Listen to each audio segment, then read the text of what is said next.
All right, and we're back with another episode of Build Community Through Love. This is a podcast where we highlight prominent individuals who are doing things in their community to build, to inspire, to empower, to develop through economic development, through community development, through leadership development, whatever it is to build community through love. That's what we have today. And so today we have a special guest, a dear friend of mine. Her name is Krystal Beachum. Real quick, I'm gonna read her bio, but I want her to go into what it is that she is doing, who she is, and then I will let her take that away. So real quick, Krystal Beachum is an author, speaker, and entrepreneur. Krystal has been able to work for some of the notable brands and organizations in sports like the NFLPA, LPGA, and the Women's Final Four. She became a published author of For the Other 98%, the ultimate guide for student athletes to go pro in entrepreneurship. This was published in 2017. She is currently a venture capitalist in residence at the W Fund. This is based in New York City, where they invest in traditionally underfunded founders who build innovative, profitable technologies and communities that will generate big returns. Krystal is the founder of Student Athletes Unite, where she helps student athletes create businesses and create career opportunities. She teaches an online accelerator that teaches student athletes how to get paid, stay eligible, and explore entrepreneurship as a career. Krystal has developed a program that now supports over 5,000 student athletes regarding career paths, resumes, and applying for internships. The NCAA has featured the work she does with student athlete entrepreneurship. She thoroughly believes that entrepreneurship can help athletes achieve more. Real quick, just to tell you about how me and Krystal met, we were able to serve together. The two of us went for grad school to the University of Arkansas, and both of us were able to serve as executive board members for the Black Graduate Student Association. It was at that time where I saw the power of her vision, the power of what she was looking to achieve, and the power of her just understanding network and understanding the importance of building community around her so that she could pour into people, people could pour into her, but ultimately so she could be able to help folks help her build her bigger vision.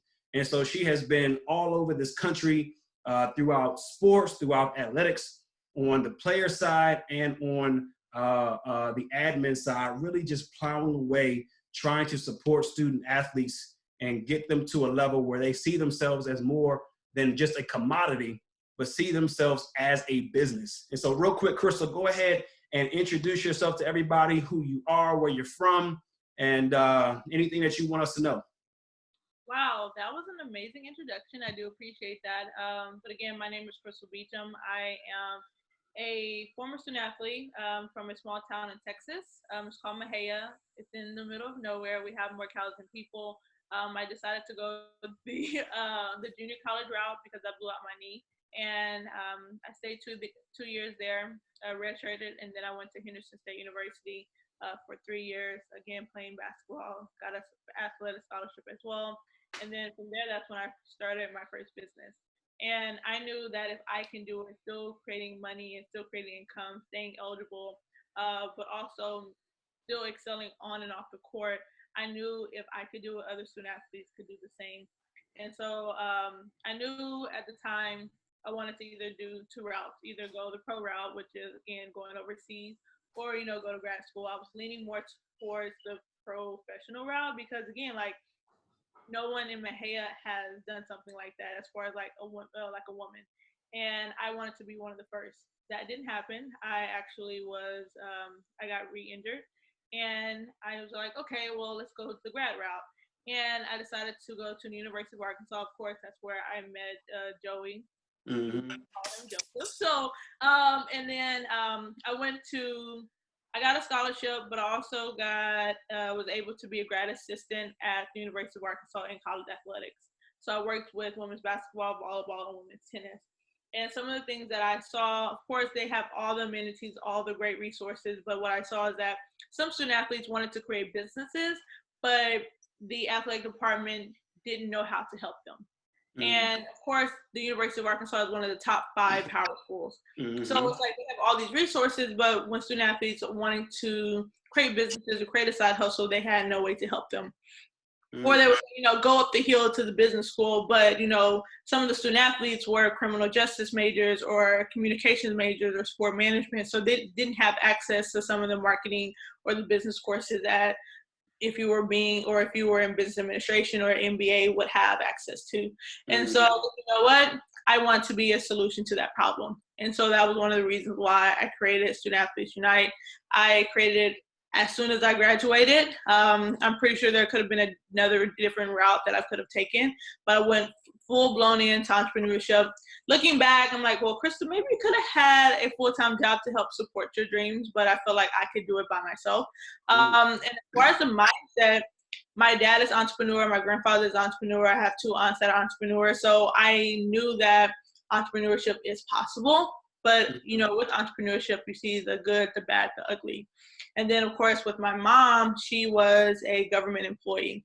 So she got the same amount of money every 2 weeks. And of course, she worked overtime, she got the extra money. So growing up, I'm like, I want to work for somebody because I want to make sure that I get the same amount of money. And I know, regardless if I take off or not, I'm going to get paid. Exactly. I also know with entrepreneurship, yes, you can trade your time for money, but if you create a product or create a service, like for my dad, he can make $2,800 in a week, and he can only work maybe 3 days and make $2,800. Or in the summertime, when of course everyone's air conditioning is going out, he can make like $10,000, $15,000, $20,000 in a month. And so I saw that, but then I also saw the downside when in the winter time it was a little rough. So it's like, I can do that, or I can have a job, a full-blown job.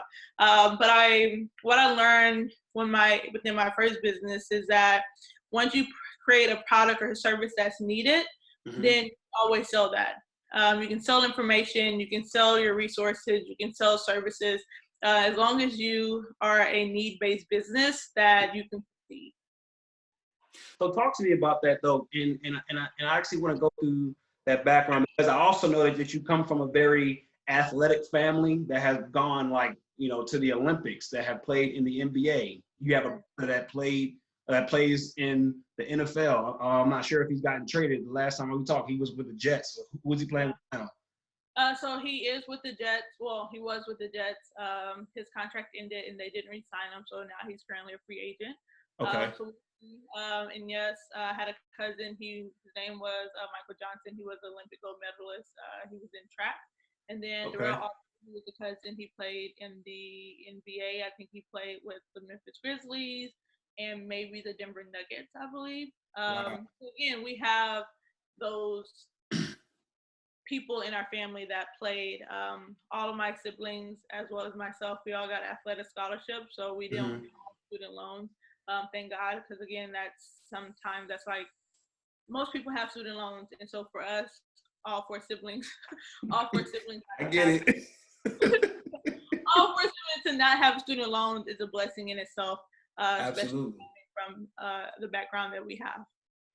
So I want you to talk to me about that right now because, when I grew up, I played sports, right? Sports was all but life. So, everything dealt with, what season is it? What are we preparing for? And then it was like, okay, school was really was pretty much a requirement to be able to play. So it wasn't like do good in school and, you'll be whatever. It was like, if you don't do good in school, you're not playing. So it's like, all right, well, let me go ahead and knock school out so I can play football. And then once football's over, here comes basketball. Once basketball's over, here comes track.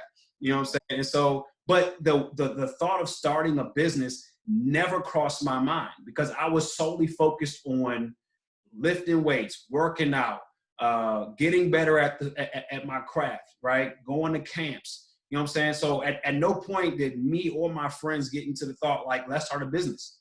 You just never, we never did that. So tell me about the culture and the environment that got you to that point. Because I believe that's going to help us now cultivate the whole discussion around how you began to look at the problem that you saw at the University of Arkansas with students who had the desire to start a business, but having no framework or structure or knowledge on how to get started. Right. So for me, again, some people talk about like, I just want to make like $10,000-$15,000 a month because I want to live a luxurious lifestyle. That wasn't for me as a student athlete. Mine was more so like, I didn't want to ask my parents for money. That was like the reason why I got into that. And because at the time, from a junior college, my school was paid for, and I got a really hefty refund check, so a Pell check, or a Pell Grant. And so, but when I went to the university or Henderson State University, it was different because I was a Division II, and they do things differently. And how they do it is kind of like it's a pool, and so everybody's money is in that pool. And what they do is that they disperse it against between all the players. And I didn't know that. I mean, I did know that because someone told me, but at the time, the coach told me that it wouldn't happen for me. I would get my full amount. And he texted to me. I should have taken a screenshot and saved it. I don't know. I should have done that, but I didn't. So when I got there and it was my time to get my Pell Grant, I think I only got maybe 500, maybe. And so, mind you, I used to get about $2,700, $3,000. Yes, my Pell Grant was really nice. But again, like that 2,700 will last me from September till December. And so I didn't have to ask my parents for money. So for 2 years in junior college, I didn't have to ask my parents for money. I actually gave them money out of my Pell Grant to say thank you, because the reason why I have this Pell Grant is because of you. Like at the time, yeah, my dad's an entrepreneur. My mom, she works for the state, so they combined income. They didn't have the income where they had the income that I could accept a Pell Grant.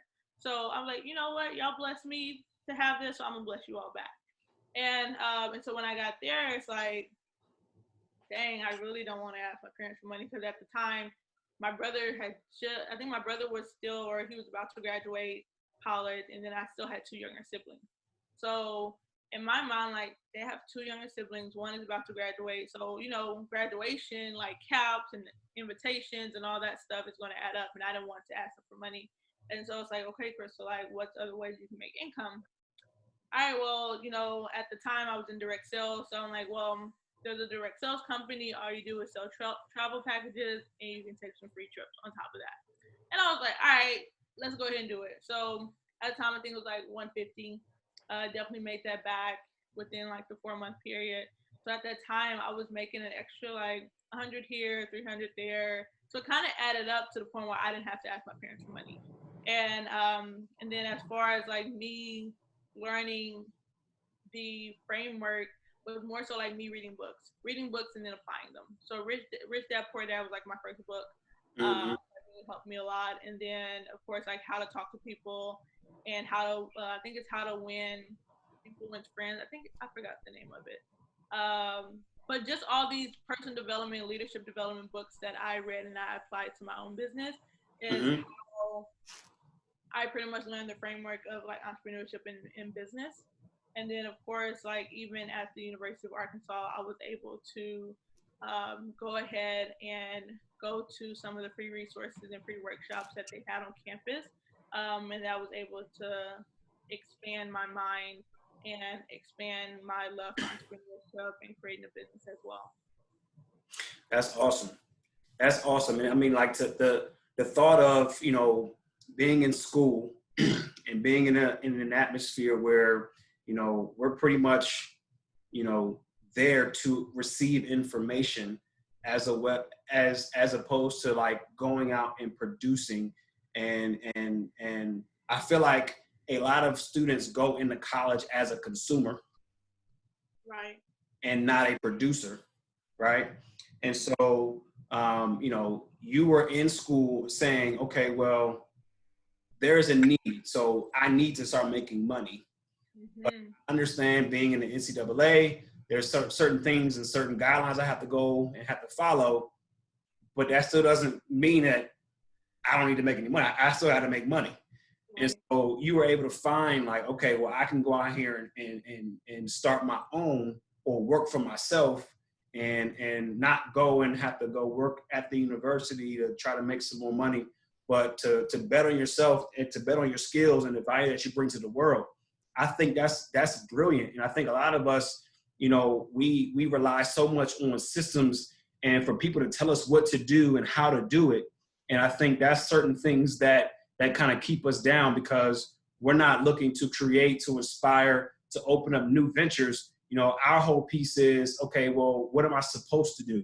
And I think what you're doing right now with Student Athlete Unite is opening up a new thought process and idea for a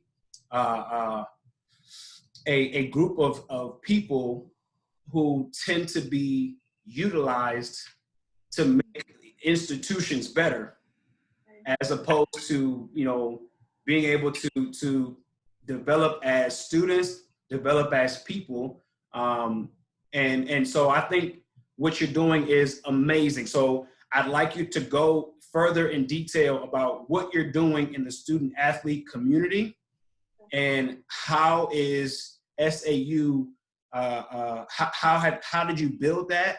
And then what is it being, what was it built to do? Okay. Yeah, so when I first created SAU, it was two parts. So it was, I wanted to focus on student athlete entrepreneurship part, but I also wanted to help the student athletes or the high school student athletes that struggle with recruiting. So for me and my siblings, we didn't have a recruiting coach. It was like by the grace of God and pure luck. And maybe we're like, yeah, we had skill, but the fact that we didn't know anything about the recruitment process. And so it was a 2-point program or a 2-point system that I wanted for my business. And I was making good money in recruiting. I think I had about 2 or 3 clients, and then I also brought on 3 former student athletes. So they were training I had one training the softball team, I had one training football, and then another one that was helping her out with the softball. And again, making a percentage off of them as well. So at the time, looking back now, I definitely could have taken more, but the business Student Athletes United would get 60%, and then the trainers would get 40%. And so again, I was making really good money, but at the time it was like, okay, I'm trying to focus on helping these student athletes get recruited, but I'm also wanting to create this program around student athlete entrepreneurship. And so I had a conversation with my mentor, and he's like, you have to choose one. Which one are you going to choose? And at the time, nobody was talking about helping student athletes create businesses. And I was like, well, I want to do that because no one is talking about that. So when this pops off, I'm going to be the first in the industry, like for people to go to. Like she's been doing this since 2016. We know the work that she's doing. She knows it's going to happen.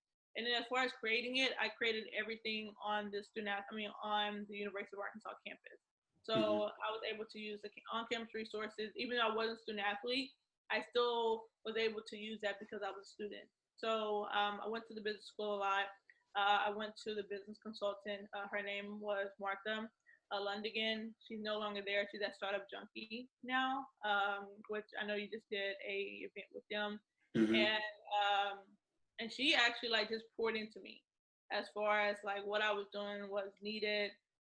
She helped me get incorporated with the lawyer. I didn't have to pay any lawyer fees. All I had to pay was to get my business incorporated as an LLC, which was $40. I was telling him like, "Are you sure? It's $40." He said, "Yeah." I said, "Well, can I pay you now, just in case you change your mind?" He said, "No, I promise I'll send you the invoice," and it was $40. So I was definitely lucky in that aspect of lawyer fees, and that's basically how I created it, and like how I started it, and how I've been able to pivot strictly into focusing on one thing. Because I know sometimes when you focus on 2 or 3 things, what I've learned is that you can multitask, but you can't multi-focus. So that's for me. It may be for other people, but that's for me. And so my vision, again, is to focus on one thing and to build that up. And then again, like I'll focus on something else once I've been able to build up this business. But I definitely want to make sure that my business and this initiative is impactful as well as lucrative for my business. So there's a big discussion around, you know, should student athletes get paid?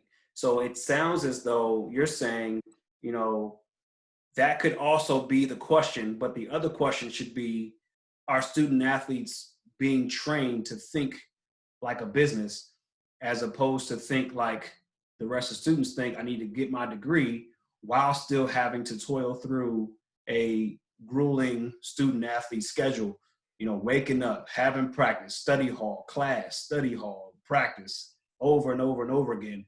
And so saying, look, you guys can be thinking of being a business, even if the NCAA is not going to pay, is not going to allow you all to get paid either. And granted, there's these tools now, right, that's coming out in the next few years where student athletes can be getting paid off of their likeness, right?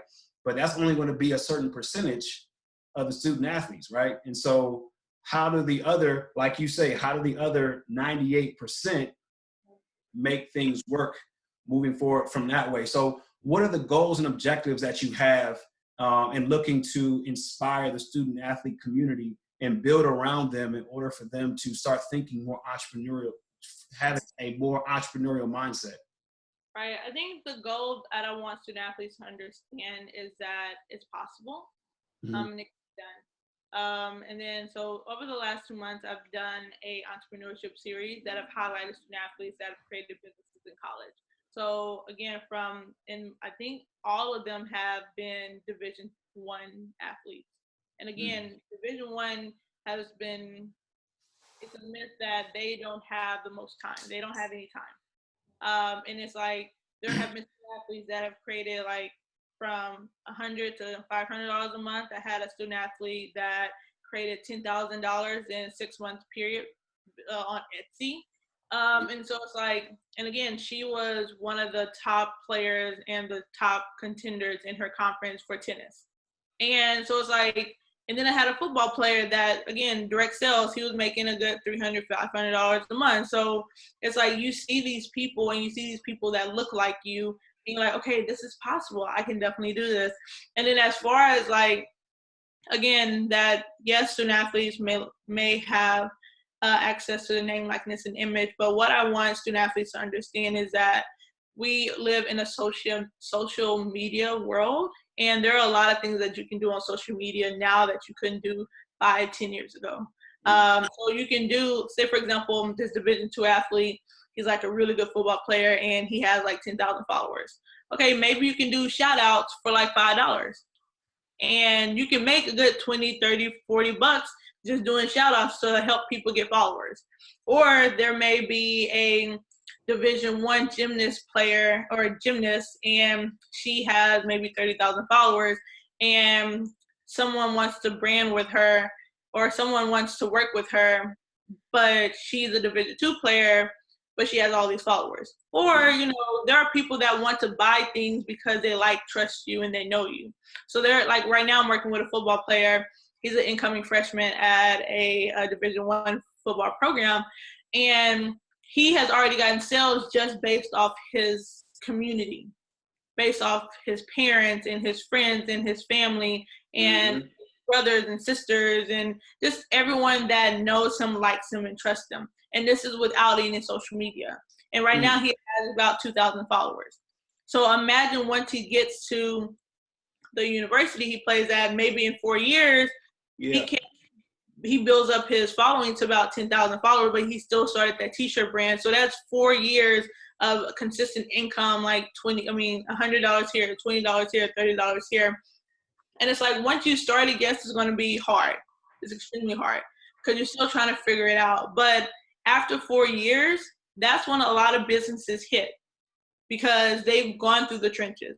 They know what they can and cannot do. And even for student athletes, what I want them to understand is that it's easy for you to take an hour of your day, 2 hours of your day to work on something. You may work on your business plan for Monday, Next, you may work on like your financial projections on Tuesday. On Wednesday, you may work on your marketing plan. But those hours are compounded until to further your business. And so again, like you may start as a freshman, but once you are a senior, you're like, yeah, I got this down. Yes, I'm going to the NFL, but I still have this business that generates like $1,000 a month in sales or $5,000 a month in sales.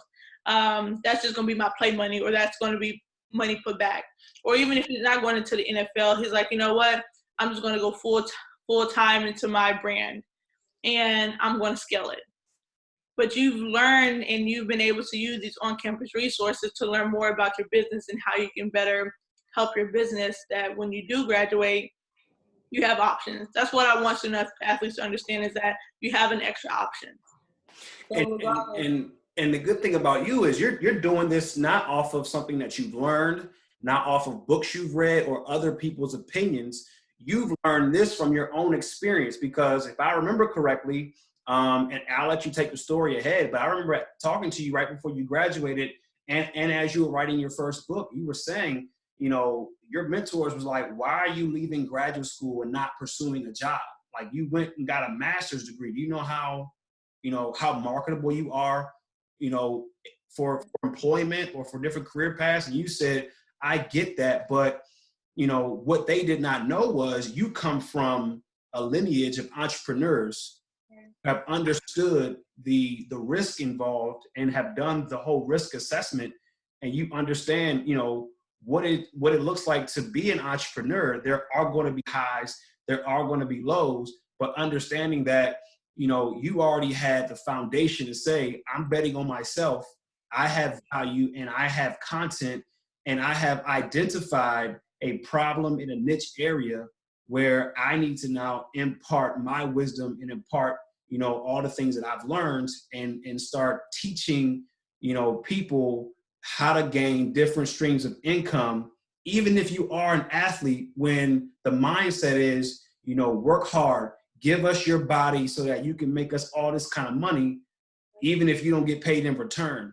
And so talk to us a little bit about, you know, what that's like from your own experience of saying, I need multiple streams of income, especially right now during COVID-19, right? Where a lot of people are losing their jobs, and it's because they've gotten so, you know, into the point where they're like, I need a job. I have to have a job. Talk to us about that mindset and how important that is, you know, for not just student athletes, but for students in general as they're coming out, you know, having that entrepreneurial mindset. Talk to us about, you know, what that experience was like, and saying, I'm graduating, but I'm not going into corporate America, or I'm not going into sports business or stuff like that. What was that experience like? Right. I remember I used to joke, it says I'm unemployable, because I don't want to be employed. And it wasn't like because I was arrogant or anything, but kind of like what you talked about, like I wanted to bet on myself.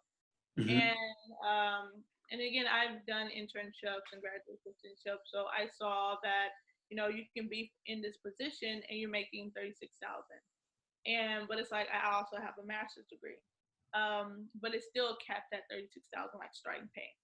And then even when I interned at the NFLPA, at the time I think it was 36,000, and I was like, well, I could have stayed in Arkansas because that was starting pay for the academic counselor in college athletics.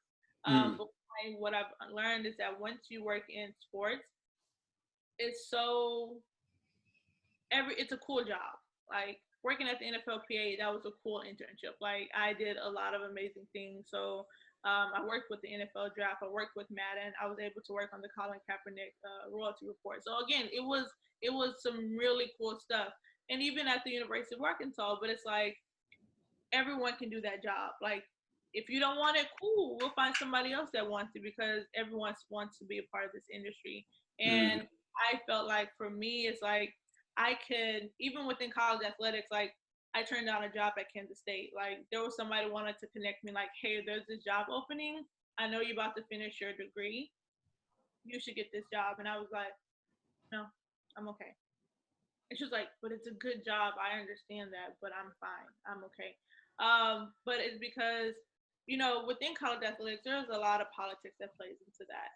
And honestly, there are some things that I couldn't deal with, and I knew I wouldn't have been able to if I would have been in that position. And I feel like I can help more student athletes outside of the NCAA than I can within. And yes, there are student athletes or there are athletic administrators that do amazing jobs within college athletics. I just knew that wasn't for me. And then as far as like people, what's going on now is that what I've learned is that information sells. There's something that you have, there's a story that you have that someone wants to get to where you are.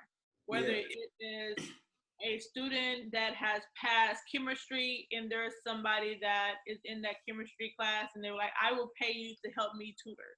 Or there's somebody like, for example, like some of the student athletes that I work with, they don't even know where to start, but I know where to start. Or there may be somebody that's trying to fundraise for their startup. Like, I have no idea how to fundraise. Okay, there's a course to actually help you fundraise. So there's so many things that people want to pay for. And so during this time of uncertainty, what I've learned is that if you have a skill or if you have a story, write about it, tell about it, even publish a book. I feel like publishing books have highlighted my work because again, like I knew I wanted to be an expert in this field. And once you write a book and people are like, oh my gosh, you wrote about this? Yes, I did. Would you like to buy my book? And so, like, would you like to buy? And so it's just interesting to hear people like, well, I lost my job. Okay, what can you sell right now? Well, I don't really know what I can sell. What have you done in the past? What have you done with this company? Oh, I've done marketing in this. I have generated like thousands of dollars, millions of dollars in ad revenue. Okay, well, how about you teach a class on ads? There are people that want to learn how to run Facebook and Instagram ads. Okay, so it's kind of knowing what you already know, but packaging it in a way that it sells. And so for me, that's what I've learned to do. And then that's what sometimes that I teach other student athletes to do as well, is that they have a story and they have something inside them that can be sold. That's amazing. So then what's the greater vision in which you're seeking right now? Like, you know, what's the 10, 15 year vision that you see for Student Athletes Unite? Ideally, I want to open up a venture capitalist fund, either that or connect with a fund like LeBron's fund. He has a VC fund. Kevin Durant also has a VC fund. And real quick, so explain to people listening what an actual VC is. VC is a venture capitalist or a venture capital firm or fund. And so what they do is invest in startup companies, so technology, patent companies, any company that can generate millions, billions of dollars or have a billion valuation cap or something like that. And that's essentially what I want to do for student athletes, because again, student athletes are creating businesses. I just connected with a current student athlete that wants to create a tech fund. I just interviewed another student athlete that has not tech fund, but tech company. And it's like, I know eventually they're going to want to ask for money. And I want to be the first to believe in them, believe in their vision, believe in their company. And how can I do that? There's, again, access to capital and access to connections. So that's what I want to see in the next 10 to 15 years. And then also having there is this company called Startup Weekend. Yeah, it's called Startup Weekend. It's part of TechStars. And what they do is host events all across this country and how to create a business in like a weekend. So that's what I want to do for student athletes, and bringing resources to them, to their campus, so they're able to, if they want to, again, like this is not something that you need to do, but if you want to do that or have a interest in doing that, I want to give you access to that. So that's 10, 15 years down the road, that ideally what I want to see from SAU and from what I'm creating. That's powerful. So it sounds like vertical integration is what you're actually seeking, right? So to actually mentor and coach student athletes from the high school level, even going back to when you said, you know, you can be And please say it again. You said, we can have a double focus. Can you say it again? You can multi-focus, but you can't. Well, you can multitask, but you can't multi-focus. That was powerful. You can multitask, but you can't multi-focus. So as you're growing with the student athletes at the collegiate level, in the next 10, 15 years, you start going down and being a coach for student athletes at the high school level, start getting them thinking and starting to rev that engine of, look, you are not just a consumer. You are not just someone who goes to school and becomes an employee. You are also, a producer because you have values. God gave you a gift. So you produce that gift and allow it to actually pay you. So I can see that. I mean, that 10-year, 15-year goal, it sounds more like, you coach them up to be people who are thinking on a more entrepreneurial wavelength and frequency, so that once they become a college athlete, they're all of a sudden now, beginning to look at businesses. And then either when they're there or even after they graduate, they come to you for fundraising so that you can say, look, like, come on through. And now you're starting to actually see businesses as they start at the high school level. That's 8 years of runway to allow, some business ideas to actually gain traction. I mean, I think that is huge. And I think, like you're saying, that's missing. And especially missing in a community where, I mean, think about it right now, like sports are not happening at all right now. Exactly. Right? Because of this, because of COVID-19, there's nothing on besides what, WWE? You know what I'm saying? And so, like, the other day, and we were like, Dad, why are you watching this? Like, it's the only thing that's on. So like, these student athletes are people, and these people need to also have opportunities outside of the sport that they love and they play. I mean, think about these two guys, right? I mean, you can look at their journey in general and say, man, they became so business focused in their actual, and that's actually why I have them behind me, because I figured it was actually great, for our discussion. But how business savvy they became, and rest in peace, Kobe. Right. But I'm sure the businesses that he set up are going to continue to generate income for his family long after since he's been gone, and long into the future. And so I think what you're doing is entering a niche that hasn't really been broken into seriously. Right. And you know what's crazy? Neither one of those players had a college degree. That's the. But I didn't think about it. That's crazy. Right, but what I've learned from even my dad has an 8th grade education, but what I've learned, there's more than one way to be educated. And so it just shows that, yes, college is needed. I think it has great resources. You have great experiences. But sometimes life experiences are much better. And you can definitely tell by the walls or the jerseys that you have on that wall. Absolutely. So tell me, who are the people who influence you to do the work that you're doing now, and then why? My mentor Tim Lampkin, he's been with me since 2016, and he first believed in what I was creating, what I was doing. My brother, he acts as a mentor / advisor / a critic. But you need those people in your life to help you think and to help challenge you. And that's your brother, Kelvin? Yeah, my brother, Kelvin, my older brother. I do have a younger brother as well. But Kelvin is a really great piece of the puzzle. He's also an investor as well.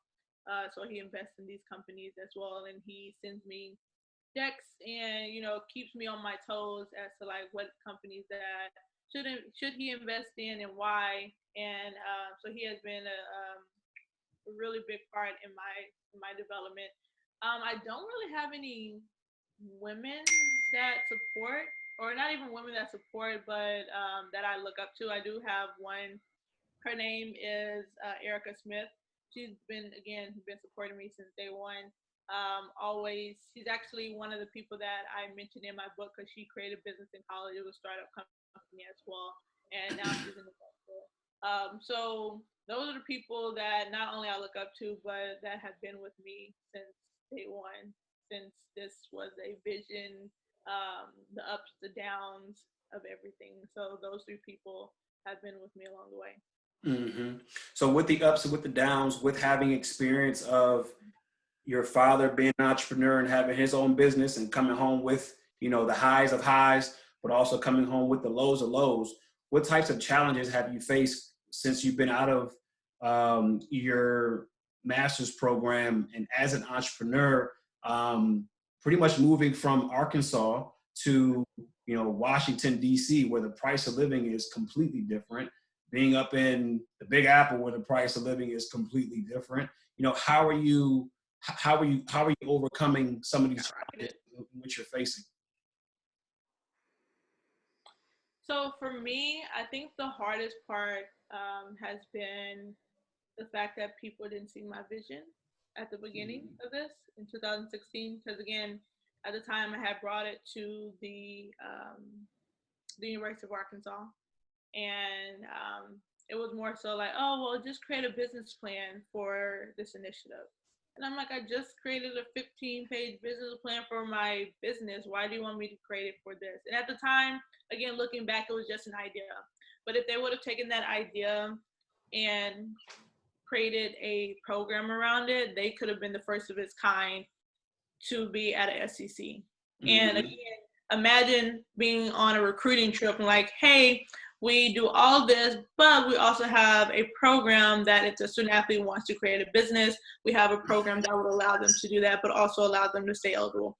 I think that would be a great selling point for a student athlete.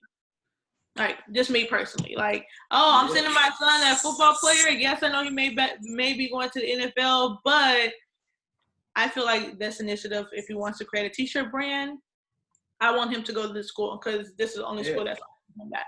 And then so I think that has been the hardest part for me, even still to now.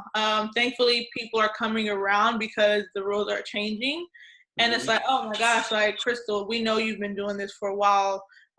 Would you want to come and speak? I think that has probably been the hardest challenge for me, was getting buy-in from colleges and universities. Still to this day, again, the hardest. And I think that's probably been it. I think that's like my number one challenge. Is that is actually finding the niche, is knowing the niche and pretty much cutting into a path that doesn't really exist yet. Yes. Now that makes sense. I mean that's everybody's issue, right? Like if I remember reading Building on Bedrock, it talks about how Sam Walton had to carve that same path. Walt Disney had to carve that same path. So I mean, what it sounds like is you are breaking ground, and society and from a legal standpoint, things are starting to move. And as player likeness and being able to profit off likeness really comes a reality, you're already prepared to let that to ride on the coattails of this new thing, and that's going to take your business to a whole different level. So that's looking like it's getting ready to do some awesome, crazy things. Last question, right quick for you, or maybe second last. I think I may have one more for you. Okay. We all desire to live a life, filled with purpose and passion, and being able to pursue, things that, we're passionate about, and that fulfills our purpose. Right. Tell me if you've been able to find the intersection of purpose, passion, and paycheck. I believe I have with this business because, again, like I'm all about making an impact. I've always been like that. And then what I've learned is that even in business, if you can't do it for free, you won't last long. Because again, I feel like that again is the intersection of passion and purpose. Because again, right now I'm offering free services just because I love what I do. Like I love speaking with athletes. I love hearing their ideas and helping them bring it to fruition. Like, and I actually have a call with a student athlete now or not now, but later tonight, about her business and like her nonprofit of what she's thinking, and we're almost done with that. So again, like I've been with her for the last few months, just walking her through it, and just to see all of this come to life and seeing the light bulb in her head like go off, and the fact that again, I have done it for free for a few times, like with student athletes. And as far as like the paycheck, I know the paycheck will come. There's, there's a saying like, keep doing the work until your paycheck comes or something like that. But I also know that between my book sales and like the speaking engagements, that people know that it's needed because they pay me a nice chunk of change to come present. So it's like I know it's needed, and I know people are going to pay me for what I'm worth because of the passion and the purpose that I have behind this initiative. What I tell people is that, again, if you don't see yourself doing it for free, don't do it at all. Because again, you may start off with doing stuff for free just to get testimonials, or doing it as a barter service. Like, I'll do this for you, I'll do this for you if you do this.